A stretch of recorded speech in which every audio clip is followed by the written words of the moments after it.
कुछ समय पहले, मैं अभी होली के बाद में यही बोल रहा हूं, कुछ समय पहले राजपूत लोग जयपुर में इकट्ठे हुए, राजपूत समाज के लोग, उन्होंने सभी राजपूतों को बुलाया, चाहे वो कांग्रेस में हो, चाहे बीजेपी में हो, चाहे किसी भी पार्टी में हो। वो बुलाने के बाद में उन्होंने कहा कि ईएसडब्ल्यू में 10% आरक्षण से बढ़ाकर 14% किया जाए। वो उनका डिमांड है भाई, माना नहीं माने, लेकिन वहां पे कांग्रेस और बीजेपी के जितने भी राजपूत आए, उन्होंने कहा कि हम लोग ऐसा कोई काम नहीं करेंगे जिससे राजपूत समाज का नुकसान हो, क्योंकि उनको पता है कि समाज बड़ा है ऐसा करके।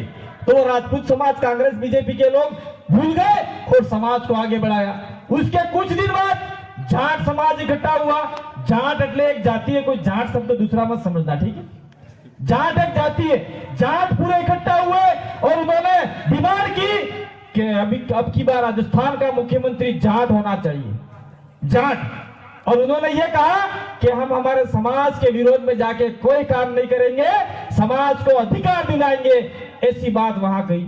उसके बाद में 2-4 दिन बाद में जयपुर में एक और ब्राह्मणों का मीटिंग हुई। उस ब्राह्मणों में मीटिंग में यह बात हुई कि इस देश में कैसे भी करके ब्राह्मणों को ही राज करना है और राजस्थान का मुख्यमंत्री भी ब्राह्मण होना चाहिए, यह बात उन्होंने बताई। खबर पड़ जाए तुम्हें? वो उन्होंने बताई। तो देखो, जाट इकट्ठे हुए, बीजेपी का कोई उनका प्रदेश अध्यक्ष था और जैसे ही मुख्यमंत्री की बात आई तो बीजेपी वालों ने उसको हटा दिया।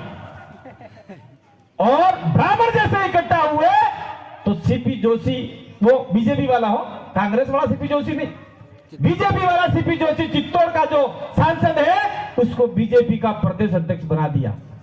तो मात्र 3% जो आपके देश के अंदर ब्राह्मण समुदाय है, वो पूरे आदिवासियों को, पूरी जनता को, पूरे एसटी एससी ओबीसी को चला रहे हैं। तो हमारे जो आदिवासी हैं, इस इलाके के 17 एमएलए जीत के जयपुर जाते हैं। इसके आसपास अगर हम थोड़ा सा और ध्यान लगाएं तो जालोर की 1-2 सीटें हैं, बाड़मेर की 1-2 सीटें हैं, ये हमारे बीच में कुंभलगढ़ के साथी आए हैं, वो सीटें हैं। उदयपुर के आसपास और सीटें हैं, 17 और 10 कितनी हुई, 27 सीटें। और ये हमारे बीच में 2 भाई पूर्वी राजस्थान से आए हुए हैं, उनकी 10 सीटें रिजर्व है, 10 सीटें और प्रभावित ज्यादा करते हैं वो लोग। अगर हमने राजस्थान में 50 सीटें अगर हमने जीत ली आदिवासी के नाम से, तो हम भी डिमांड होनी चाहिए कि आदिवासी मुख्यमंत्री होना चाहिए अब की बार राजस्थान में 2023 का।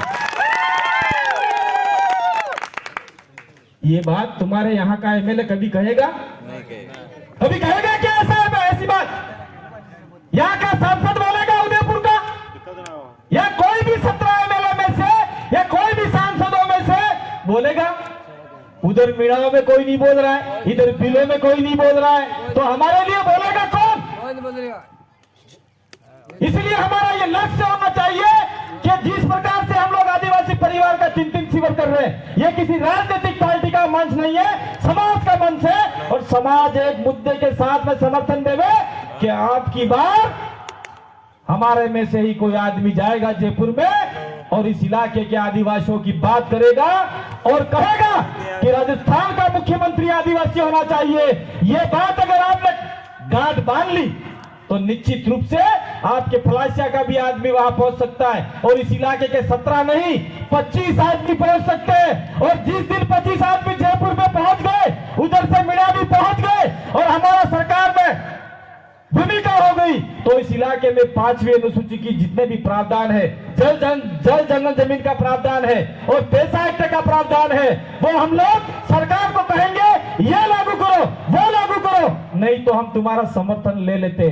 निश्चित रूप से आदिवासियों को फायदा हो सकता है। कुदरत ने आपको इशारा किया है, इस इशारे को अपने दिल में ले जाना और आने वाले समय में हमारे में से बोलने वाला आदमी वहां भेजना। मैं यहाँ जगदीश की बात नहीं कर रहा हूं, लेकिन मैं देखता आ रहा हूं किसी भी लड़के के साथ में शोषण अत्याचार अन्याय हो, चाहे आदिवासी के साथ में हो, चाहे किसी के साथ में हो, ये जगदीश पांडव रात की 12 बजे थाने के पास पहुंच जाता है और पुलिस वालों से भिड़ता है और कानूनी बात करता है। ऐसा आदमी वहां जाएगा तो निश्चित रूप से आपका काम हो सकता है। बाबूलाल हरका અને પેલો બીજો કોણ તો પેલો કાંગ્રેસ વાળો હરી ગયો હીરાલાલ દરાંગી હરકા તને મોકલો કા મોરે તે તમારા હારું વ્યાહો લાડગા લઈને આવી કે બાડા લઈને આવી नदी वाला भाटा यहाँ पर नसीब नहीं थमाना है। इसीलिए मैं जगदीश का वो नहीं कह रहा हूं, हमारे सिस्टम में नहीं है, हम किसी व्यक्ति का नहीं कह रहे, लेकिन जगदीश जैसा आदमी बोला है, बोलने वाला आदमी, 5वीं अनुसूची की बात करने वाला आदमी, कानून का जानकार आदमी, आदिवासियों को हितैषी आदमी, अगर हम लोग हमारे इलाके से ऐसे कैसे वहां आदमी भेज दिए तो निश्चित रूप से आदिवासियों को फायदा हो सकता है। मेरे भाइयों, मैं ज्यादा बात नहीं करूंगा, अपनी बात को विराम दूंगा, लेकिन अंत में एक बात कह के अपनी बात को यही बात करूंगा। आदिवासी हर काम कौन से फेरे में करता है? ये जमने फेरे में करता है। भाई पिली भाई बेटी, ये जमने फेरे में पढ़नी की नहीं पढ़नी, जमने फेरे में करता है हर काम अपना। ये भगत बेटे पाठ पूजन करते हैं, वो भी जमने फेरे में करते हैं। और गैर आदिवासी प्रजा हर काम दावे आते करे, दावे आते। तभी तो नहीं खबर है, या आदमी महारामा जाए, आदमी मरी जाए, समाधि करो या तुम्हें लाखड़म दियो तो भी फिर वो लाखड़ों जमने फेरे से भरेगा। ये ऐसे ही घूमते हैं, आपको नहीं पता, इनको पता है। और वो लोग सारा उल्टा काम करते हैं। अगर हम लोग उनसे सीख देखा दे कि कोई हमने उल्टा काम किया तो आने वाले समय में हम लोग आदिवासी की लिस्ट से बाहर हो जाएंगे। और हम आपको बचाना चाहते हैं कि आदिवासी की लिस्ट से बाहर नहीं हो रहा। अगर आप सावधान रहे तो निश्चित रूप से हमारा संस्कृति बचेगी, सभ्यता बचेगी, हमारे संवैधानिक राइट्स बचेंगे। तो मैं आशा करता हूं कि हम लोग आने वाले समय में मिले ना मिले, बात आप हमारी समझो ना समझो, लेकिन 2023 मिशन आ रहा है जिसमें हमने मिशन 2023 का नाम दिया है, वहां हमारे आदमी जाने चाहिए। और दूसरी बात, इस इलाके में आप लोग धर्म के नाम से वनवासी बन रहे हो या फिर मिशनरी में जा रहे हो, वो भी बंद करना होगा। अगर आपको वो कहीं रिकॉर्ड में चला गया, दिल्ली चला गया, आप वनवासी बन गए हो, आप मिशनरी में जा रहे हो, अगर आपको आदिवासी की लिस्ट से बाहर कर दिया, हम तो क्या कोर्ट भी नहीं बचा सकता आपको। ये ध्यान रखना आप लोग। संविधान में आदिवासी सिर्फ आदिवासी है, किसी तरह उदा खराड़ी नहीं धरती किन क्या फलासिया है जाड़ोल है ही उदयपुर जिला में आवे उदा खराड़ी नहीं धरती, राणा पुंजा भील ની ધરતી ઉપર આદિવાસી પરિવારનો ચિંતન શિબિર આયોજિત થાય અને ચિંતન શિબિર में પધારેલા તમામ પ્રકારના વડીલ બુजुर्ग માતાઓ બહેનો અમે ડુંગરપુર ડુંગર બરંડાની ધરતી ભીલ રાજાની ધરતી તકી આવેલા આપ સબને જોહાર, જય આદિવાસી, જય ભીલ પ્રદેશ। भाई પેલા પીપળા એટલે બેટા કજડી આવી છે, પેલા પેલા પાન વિચ્ચા આવે રાત્રે ખુજા લાગેगा आता रमाए वो ऊपर से वो 15 मिनट बोलूंगा और बाद में अपने भवन जी छुट्टी नहीं मिले। आज दीवार है फलासिया इलाका में, कोडला इलाका में, जरोल इलाका में मो सब थकी बजा रहा हो, लगभग तने मारे वाती है हमड़ जी मो बोलो ही खबर पड़ेगी, पड़ी जाएंगे पर अर्ध मन के पड़े हिंदी बोले खबर नहीं पड़े, मो अंग्रेजी में बोली सको, संस्कृत में बोली सको, फलाना में बोली सको, पर आपड़े वाली बोलूंगा तो शायद थाई से के पहले मन कर वदा खबर पड़ी जाए। एवं मारे इनके वो है ये हेती वाती भगवती भी उतारेगा, बिजी भी उतारेगा तुम्हें पड़ेगी। हमें जरा बात करो 5वीं अनुसूची नहीं बात। 5वीं अनुसूची में हम लिखा है कि 1 इंच भी जमीन केंद्र सरकार की नहीं है, राज्य सरकार ने नहीं है। तो तुम्हारे उदयपुर तक की आप पड़ो भट रोड बना जो है पड़ो भट हमारे के नहीं बसी हर आदिवासी के नहीं बस है, हर आदिवासी के नहीं अगली 4 व्हीलर ये रोड बन जाओ और रोड में तुम्हारे मुआवजा करना बन जाओ 15,000, 25,000, 50,000, लाख रुपया, 2 लाख, 5 लाख, 10 लाख, 50 लाख, एक भी रुपया किसी आदिवासी के पास में है अभी? 50 लाख रुपए मिले, रोड बन गया, कौन से आदिवासी के पास में 50 लाख रुपए का इन्वेस्ट पड़ा ये बताओ मेरे, किसी के पास नहीं है। तो ये रोड बन रहा था उस समय हमारा जनजागरण चालू था, भगत और हम आपके इलाके में आ रहे थे, बहुत कार्यक्रम किए, बरसात चालू हुई थी, फिर भी हमने छतरियों पे, छतरी नहीं थी हमारे पास, कुर्सी उल्टी रख के हमने आपको जगाने का काम किया। अगर उस समय आप जाकर आते और सरकार से लड़ा होते कि इस रोड बन रहा है, इस रोड का मुआवजा नहीं चाहिए, हमको जिंदगी भर की रॉयल्टी चाहिए, अगर यह डिमांड किया होता तो आने वाली नस्ल को हो सकता है रॉयल्टी आपके फलासिया से स्टार्ट होती और पूरे देश के आदिवासियों को फायदा होता कि नहीं होता? रॉयल्टी कम पड़े गम पड़े હું કેવા રોયલ્ટી તમારી જગા ગઈ, તમે મરી ગયો, આના બાદ મેં પૈસા મળે તમારા સોરાને મળે, સોરાને મળે, हाथ पीढ़ी तक मिले, जब तक अपने जगा रहा तब तक कमाई खाना माते, तो ये रोल जब तक है तब तक आदिवासियों को रॉयल्टी मिलेगी, मिलनी चाहिए। ऐसी डिमांड हमको सरकार के पास में रखनी चाहिए थी, पर हमारे वालों को तो कुछ पैसे मिल गए। कोणाक मौर जो पाई गया, कोणाक घोड़े मोटर पाई गया, कोणाक गदर मोटर पाई गया, ने कोणाक गाड़ी ले आपजो, ने कोणाक पसे पीली गाड़ी वेचाएगी पेला बोपो गुलपी वाला कनी बंगाल में चलेगी गाड़ियां, और हमारी लाखों रुपए की जमीन चली गई। और इसके बाद भी अभी आपका उदयपुर से लेके ये आपका जो विजयनगर है, बॉर्डर लगता है गरड़वास थोड़ा सा आगे, वहां पर आज की तारीख में सारी जमीनों पर बाहर वाले लोगों की नजर है, और वो लोग आपकी जमीन कौड़ियों के दाम से खरीद रहे हैं। बड़ी बड़ी बिल्डिंगें बनाएंगे, बड़े बड़े होटल बनाएंगे, और आपको काम देंगे बर्तन मांजने का, बाथरूम साफ करने का। जब आप मालिक हो तो नौकर काहे को बन रहे हो? मेरा यह कहना आप लोगों को समझ में नहीं आया, आ जाएगा आपको, बहुत जल्दी आ जाएगा। जितनी भी जमीनें पड़ी है उस जमीनों के बाहर आपके पास पैसा नहीं है, कोई बात नहीं है, आ खजूर ना, आ एरे ना, झोपड़ा बनाओ, उसके अंदर होटल चलाओ। आज बड़ी बड़ी सिटियों में देखो, खजूर के पत्तों से छोटे छोटे क्वार्टर्स बनाकर उसके अंदर बहुत बड़े बड़े लोग जाते हैं। अगर इस रोड के किनारे आपकी जमीन को समतल करके उसमें आपने चाय पानी खाना जो भी करना है अगर कर लिया, तो निश्चित रूप से बाहर के लोग आपकी जमीनों पर नजर गड़ाए बैठे हैं, वो नजर नहीं ले सकते, गड़ा भी नहीं सकते। और 5वीं अनुसूची का प्रावधान भी आपके ऊपर सीधे तरीके से लागू हो जाएगा। आपको तैयार होना पड़ेगा, तैयार नहीं हुए तो हमारे पास तो कोई दवाई नहीं है, भगत जी के पास भी दवाई नहीं है, वो दिल्ली से आए उनके पास भी दवाई नहीं है, बांसवाड़ा से आए उनके पास भी कोई दवाई नहीं है। सिर्फ हम आप लोगों को बता सकते हैं, लेकिन आप लोग जितना समझ जाए उतना ठीक है। तो रोड के किनारे आने के बाद में कोई भी आदिवासी जमीन नहीं बेचेगा। अगर जो भी आदिवासी जमीन बेचेगा, गांव की ग्राम सभा बनाओ और उस आदमी के खिलाफ प्रस्ताव पारित करो, और बाहर वाले आदमी को भी कहो कि यहां आप लोग जमीन नहीं खरीद सकते। ये भी आपको कहना होगा भाइयों। दूसरी बात में, और यहां पे हम लोग जैसे ही आते हैं, कोटड़ा, जाड़ोल, फलासिया, अखबार में देखते हैं कोटड़ा में इने सूरी पेलो विसी खाई गयो, पेला ने सूरी पेलो विसी खाई गयो। कोई महिला वस्तु है क्या? कोई सामान है?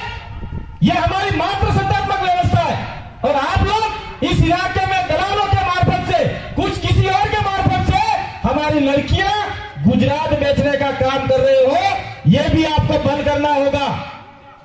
और हमारी लड़कियां वहां जा रही है, और वहां पे गैर आदिवासी कोई भी हो उससे शादी हो रही है, और वहां पे वर्ण संकर आदमी पैदा हो रहा है। फिर वो लड़की आपके यहाँ वापिस आती है, वो आदमी बेचता है न कि तेरे बाप की जमीन है उसमें मेरा हिस्सा है।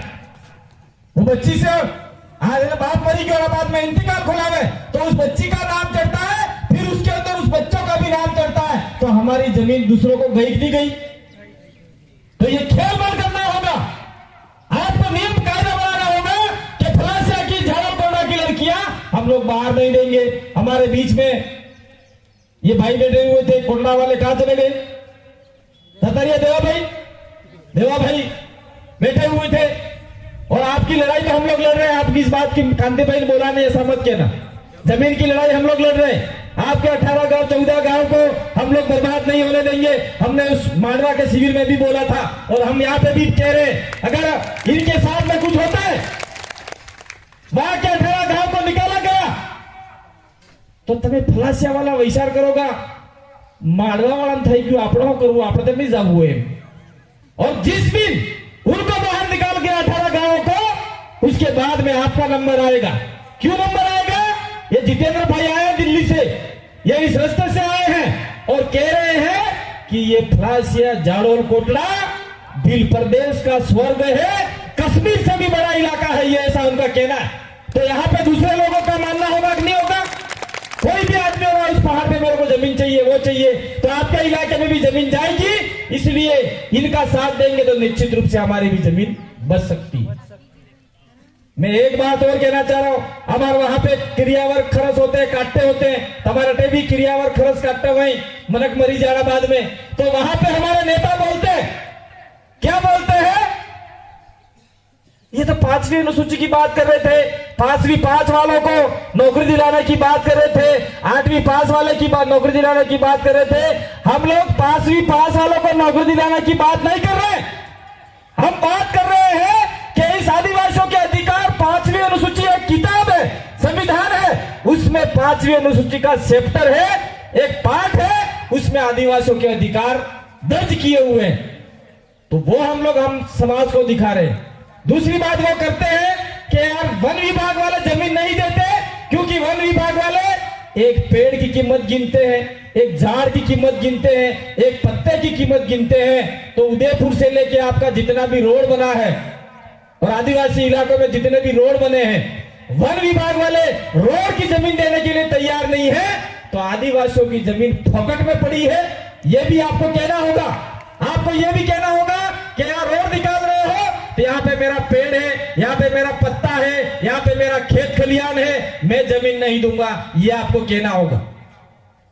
पूरे देश में देख लो, आपका मंदिर बनाना है तो आदिवासी की जमीन लेंगे बोलो, स्कूल बनानी है तो आदिवासी की जमीन लेंगे, रोड बनाना है तो आदिवासी की जमीन लेंगे, हॉस्पिटल बनाना है तो आदिवासी की जमीन लेंगे। उदयपुर का पूरा फिर साम्राज्य खत्म कर दिया और आज पूरा उदयपुर किसी और के नाम से कब्जा हो गया। तो आने वाले समय में अगर हम लोग जागे नहीं तो आपकी जमीनें भी जाएगी। इसीलिए हम लोग कह रहे हैं कि आदिवासी परिवार की विचारधारा के साथ में चलिए, निश्चित रूप से हम लोग आपकी जमीन को बचाने का प्रयास करेंगे। आपको पता होगा,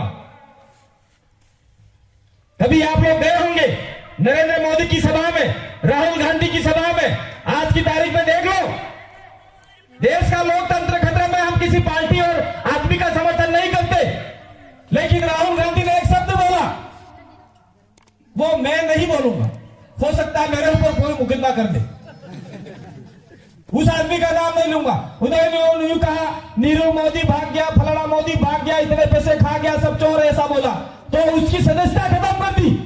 आज देश का लोकतंत्र खतरे में है। ये राजनीतिक भाषा होती है, चुनावी जुमले होते हैं, उसमें एक दूसरे पे आरोप लगाए जाते हैं। अगर हमारे शब्द में कोई खोट आ गई, कोई हमने गलत बोल दिया, तो हमारे ऊपर भी ये लोग ऐसा कर सकते हैं। इसलिए हमने भी ये सीखा है कि नाप तोल कर बोलना है। लेकिन आज देश का लोकतंत्र खतरे में, एक राहुल गांधी की सदस्यता खत्म करवा दी, तो आने वाले समय में हमारे साथ में ये लोग क्या कर सकते हैं। लेकिन मुझे ऐसा लगता है कि ये दोनों मिले हुए, इसलिए मिले हुए हैं कि बीजेपी से सदस्यता खत्म करवा रहे हैं और आप पार्टी से समर्थन करवा रहे हैं कि राहुल गांधी के पक्ष में उतरो। ऐसा ये बात मैं इस मन से नहीं कहना चाहता हूं, लेकिन ये आपकी सीख बताने के लिए कहना चाह रहा हूं। साथ साथ में हम ज्यादा बात नहीं करेंगे, अब कुछ मोटी मोटी बात करके मेरी बात को यही विराम दूंगा, क्योंकि आप लोग जाना नहीं है। भगवत जी जब तक अपनी बात खत्म नहीं करेंगे, एक भी आदमी नहीं जाएगा।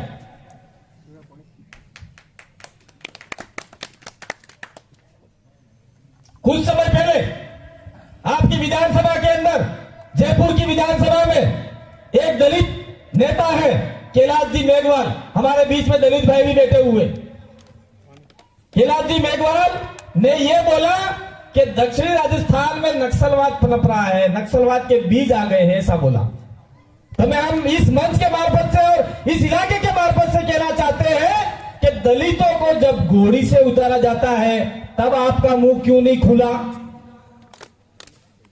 भाई कुछ लोग बैठे हुए, आप चले जाओ मारवाड़ साइड में, उधर साइड में चले जाओ, कोई भी दलित आदमी शादी के वक्त तो घोड़ी पे विधवा निकालता है तो दलितों को जूते मार के नीचे उतारते हैं ये लोग। तब ये उनका नेता कहां छुपे हुए थे? और आज जैसे ही हम लोग इकट्ठे हो रहे तो बोलते हैं कि दक्षिण राजस्थान में नक्सलवाद के बीज बो गए। मैं कहना चाह रहा हूं आप सभी को कि अगर हम लोग सावधान नहीं हुए, जागे नहीं, तो ऐसे ऐसे आरोप लगा के हमारी जमीन छीनने का काम ये लोग कर रहे हैं। इसलिए इस मन के मार्फत से हम कहना चाहते हैं कैलाश मेघवाल जी को कि आप लोग पूरे दक्षिणी राजस्थान के आदिवासियों से माफी मांगे। माफी मांगनी होगी, नहीं मांगी तो हम लोग 2023 में आप लोग तैयार रहिए, ये भी कह रहे हैं। दूसरी बात मैं कहना चाह रहा हूं कि इस इलाके के 17 एमएलए बनते हैं, जिसमें आज की तारीख में हमारे डूंगरपुर के 2 एमएलए भेजे विधानसभा में इस आदिवासी परिवार की सिलेक्शन प्रणाली द्वारा, राजकुमार राउत और रामप्रसाद डेंडो, और वो विधानसभा में गए।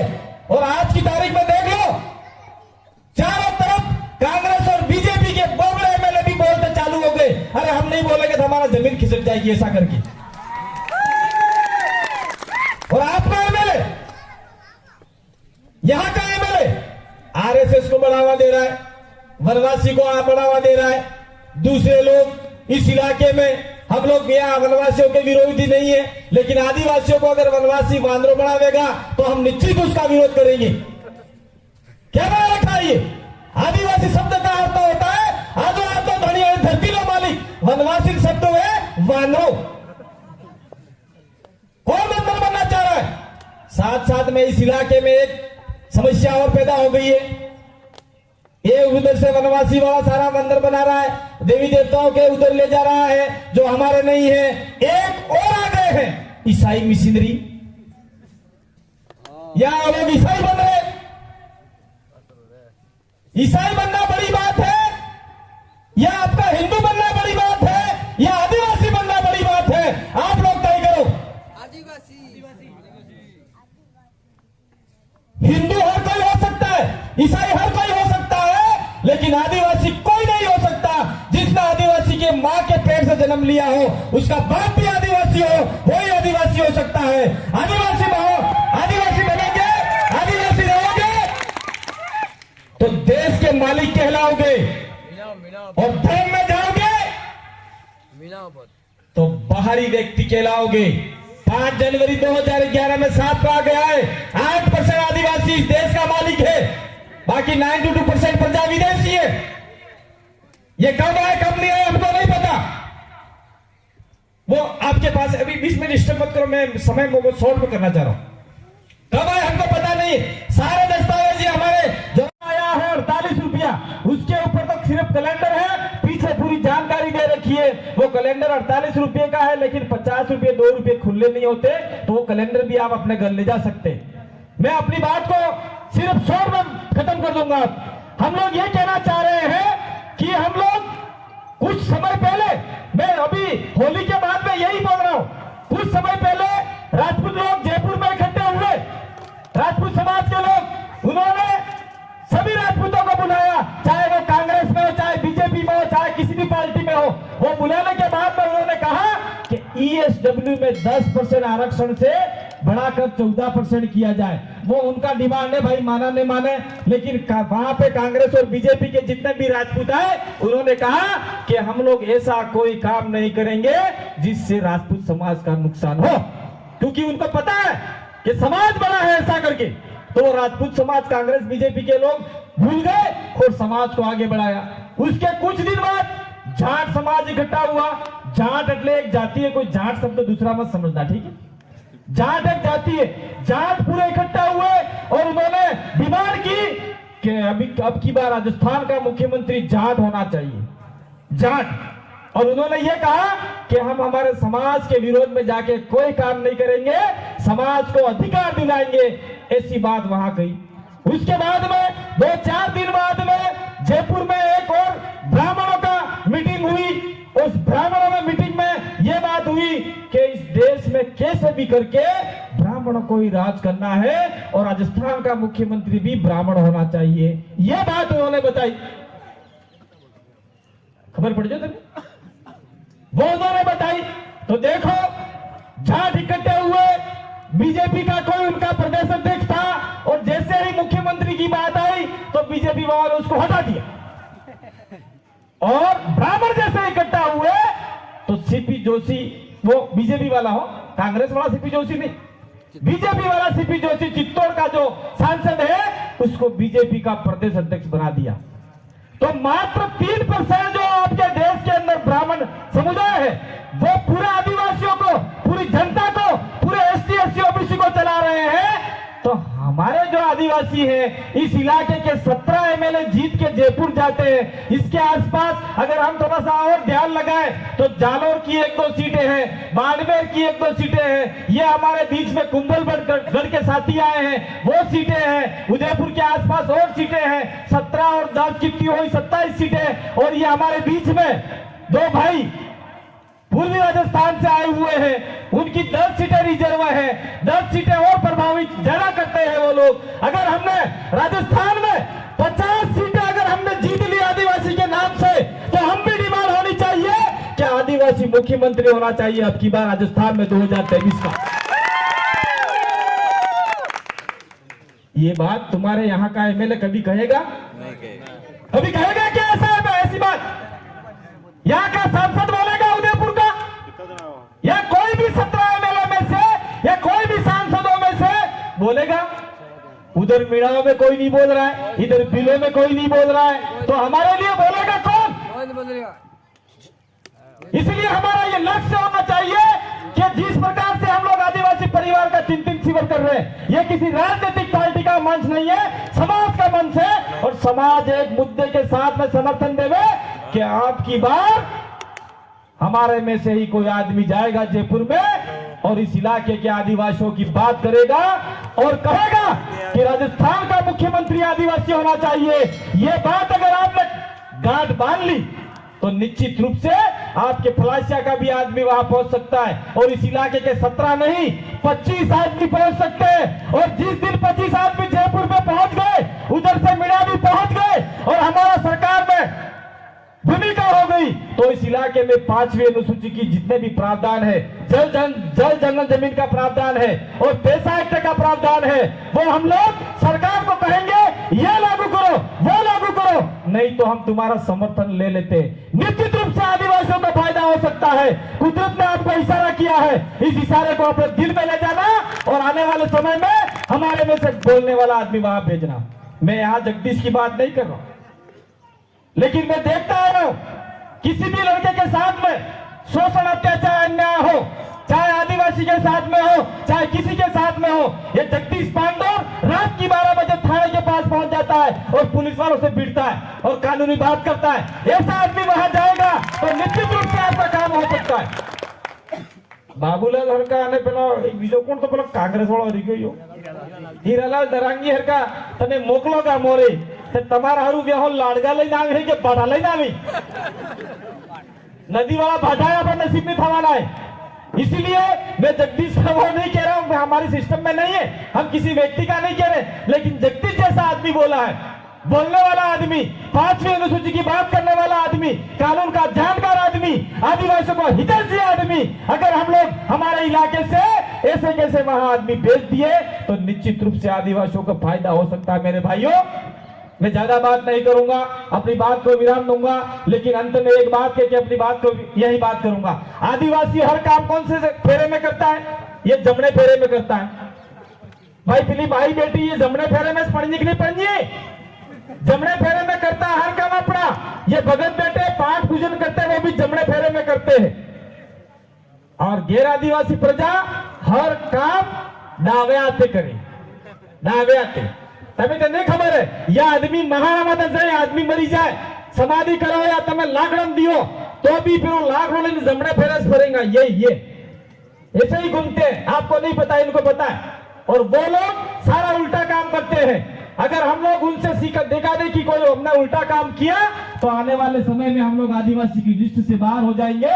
और हम आपको बचाना चाहते हैं कि आदिवासी की लिस्ट से बाहर नहीं होना। अगर आप सावधान रहे तो निश्चित रूप से हमारा संस्कृति बचेगी, सभ्यता बचेगी, हमारे संवैधानिक राइट्स बचेंगे। तो मैं आशा करता हूं कि हम लोग आने वाले समय में मिले ना मिले, बात आप हमारी समझो ना समझो, लेकिन 2023 मिशन आ रहा है जिसमें हमने मिशन 2023 का नाम दिया है, वहां हमारे आदमी जाने चाहिए। और दूसरी बात, इस इलाके में आप लोग धर्म के नाम से वनवासी बन रहे हो या फिर मिशनरी में जा रहे हो, वो भी बंद करना होगा। अगर आपको वो कहीं रिकॉर्ड में चला गया, दिल्ली चला गया, आप वनवासी बन गए हो, आप मिसिदरी में जा रहे हो, अगर आपको आदिवासी की लिस्ट से बाहर कर दिया, हम तो क्या कोर्ट भी नहीं बचा सकता आपको। ये ध्यान रखना आप लोग। संविधान में आदिवासी सिर्फ आदिवासी है, किसी धर्म में नहीं है। बहुत बहुत आभार, धन्यवाद, जोहार, जय आदिवासी, जय भील प्रदेश।